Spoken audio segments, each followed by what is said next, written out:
So welcome back. This is part 2 of your orientation to the STO program, or the program in Science, Literacy, and Outreach. Again, we're very excited about this new program, and it's important to understand at this stage where you'll be going as far as the execution of your academic program. So there are a few points to make sort of at the beginning of this part 2.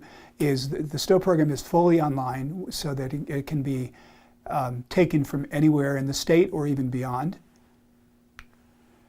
Here are the graduation requirements in a nutshell. First of all, there are 4 required STO courses for a total of 12 credits, and those can be taken in varied orders, but they're all required. Secondly, we require 18 credits in free elective courses. So what I mean by that is that these are not selected. These are not selected from a small pool of electives. You can really go widely for your elective courses. I'll say more about that in a few minutes. And then there's an oral exit exam which you must complete before you're receiving your degree. And this is configured at this stage with part-time students in mind. Eventually we may expand our offerings to allow for full-time students, but at this point it's configured for part-time students, so you should understand that. Okay, so let's start with the 4 core courses. There are 4. STO 602, which is Science, Literacy, and Translation, where you get into some of the topics that relate to how do I know that this source is useful? How do I know this is good information? Research Methods is STO 603, and that course doesn't make you a researcher. Even with a master's degree in research or even a PhD, you're not necessarily an expert in research. It depends on your background, but we try to give you an orientation into some of the basics of research methods to help you understand better how research can be turned into programs. STO 665, the numbering is kind of a bit out of order, which is due to university regulations. Long story, we won't get into that. But the title of the course, Program Development and Evaluation, tells you something about what you're doing here. You're going to learn about how to develop programs and evaluate those programs based on scientific information and other sources. And finally, the capstone course in Science Translation. That is the last in these, going to be the last in these series for all of you students, I suspect. And that is where you actually complete a project that is your capstone project, where you put into practice some of the principles and concepts that you've learned through the course of your MS degree and through your own experience in the professional world. Now, I want to stress, this is your project. This is yours. This is really important, because normally when you go into graduate school, especially at the level of the master's degree, you are handed a project. You are handed a research project that fits into the professor's program, and that's your thing. And you may be very interested in it, or it may be just something you have to do to get your degree. But in the case of the STO program, your capstone project is your project. We want you to come up with your own ideas for the project that are relevant to your county or your local system, or to you personally, and develop it based on your interests and needs, not ours. So that gives you a lot of flexibility, a lot of freedom, which I hope you'll appreciate. It also means, I think it's really important to start thinking about your capstone project now. You may not take that course for 5 years, but if you want to do a good capstone project, or even if you want to do a capstone project, it's probably going to be very important to be thinking about your capstone for years in advance of your course. And you'll just see what I mean as you start to get into this. If you have an idea already, it doesn't lock you into it to tell me what that is. Tell me what it is, let's talk about it. I'll tell you, yeah, that sounds great. You know, here's a person that might be willing to serve on your advisory committee that you should contact. But start thinking about it now. Don't really, not immediately this day, but this year. Let the wheels turn, talk to your locals, and maybe even come up with an idea that might fit for now, to allow you to focus your thoughts. Okay, so now let's talk about the electives. We were talking about the core courses. Now let's talk about the 18 credit electives. Because we allow you really a lot of freedom to choose electives, and I'll say more in just a moment about that, you end up with all your own individualized programs of study, which again, we take great pride in the STO program, that we're supporting that kind of education. So that's a cool thing about this program, is the individualized study.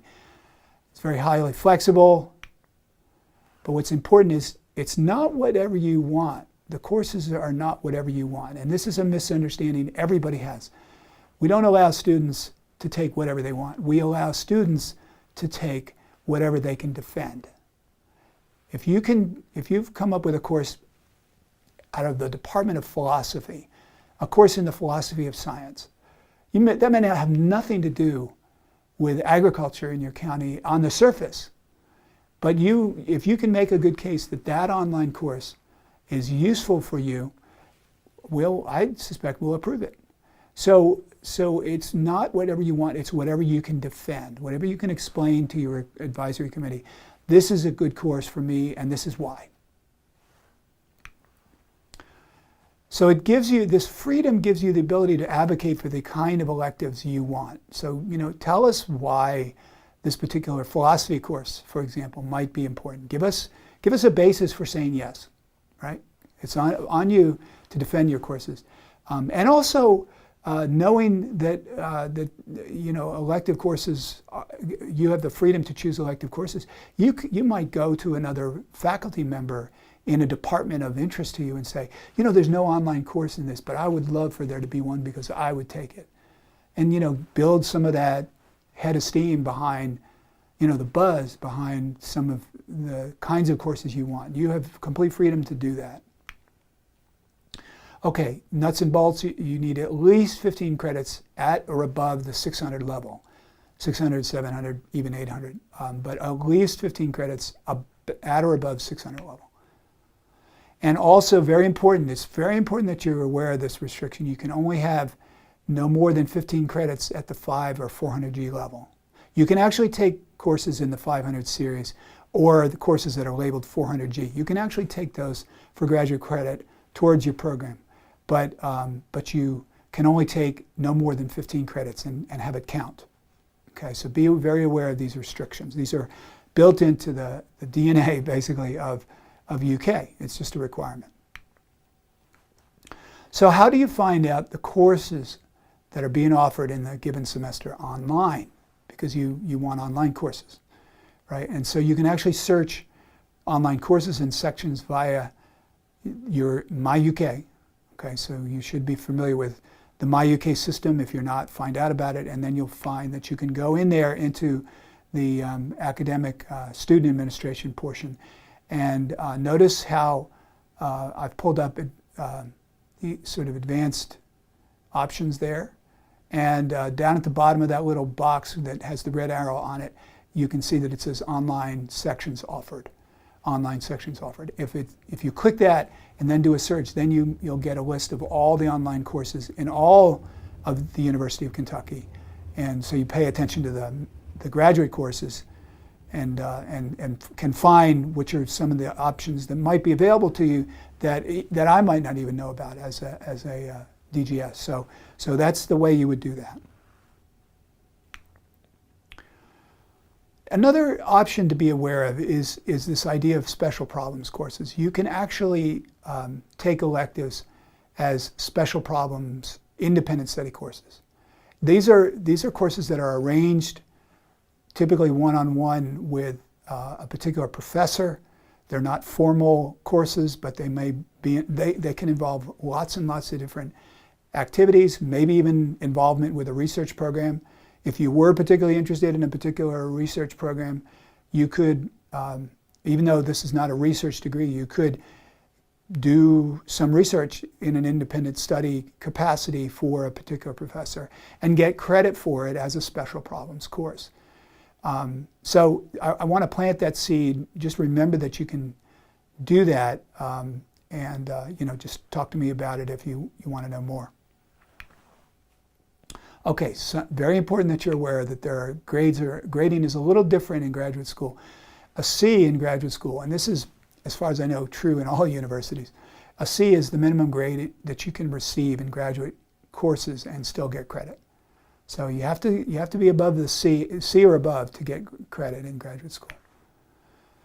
Independent study courses, the ones that I just mentioned, the special problems courses, they're often graded on a satisfactory or unsatisfactory basis. So that there's actually maybe a little bit less stress than when you're graded on an A, B, C, E scale.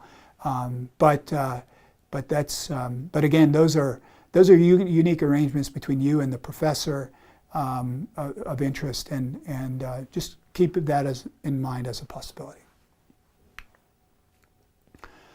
Another restriction for you to receive your graduate degree, your minimum overall grade point average, GPA, for your graduate courses must be at least a B, which is a 3.0. So you've got to keep a B average if you're going to receive your degree. Okay? And the oral exit exam, in addition to the core courses and the elective courses, the third leg of the stool here is the oral exit exam. And so you have to complete that satisfactorily at the end of your program. And it covers both the capstone project. Remember, we talked about that. And so your advisory committee is going to want to hear maybe a, 15-minute, 20-minute presentation on your capstone project, and then they'll have lots of questions. And they may have questions about your general knowledge or skills in the area that you've worked in, or in the area of science translation and outreach. So that's kind of the end of the line. You have to pass that experience before receiving your degree.